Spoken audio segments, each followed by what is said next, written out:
Ал енді осы бір соңғы уақыттары Telegram әлеуметтік желілерде, тағы да басқа әлеуметтік желілерде деструктивті діни идеологияны насихаттайтын жабық топтар болуда. Ал енді сонымен қатар психотроптық, яғни наркотикалық заттарды сату, немесе оны дайындау, немесе қай жерден сатып алуға болады, оны сақтау, тіпті қалай қолдану керектігін де үйрететін, яғни орысша айтқанда пошаговая инструкция.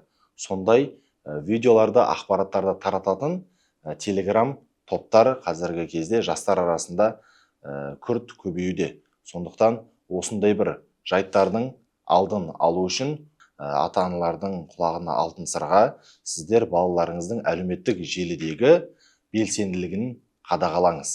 Әлеуметтік желінде қолданылған кезде ол қандай топтарға тіркелген, Instagram болсын, ВКонтакте, Facebook болсын, қандай адамдарды тыңдайды, қандай адамдармен сөйлеседі, және де қандай топтарға тіркелген, ол топтарда нені насихаттайды, сол нәрселерге жіті қадағалау жүргізіңіз. Бұл сіздің балаңыздың ойының тазалығы және де денінің саулығы. Жалпы айтқанда балаңыздың болашағы болмақ. Сондықтан, құрметті ата-аналар, қадағалауды ұмытпаңыз.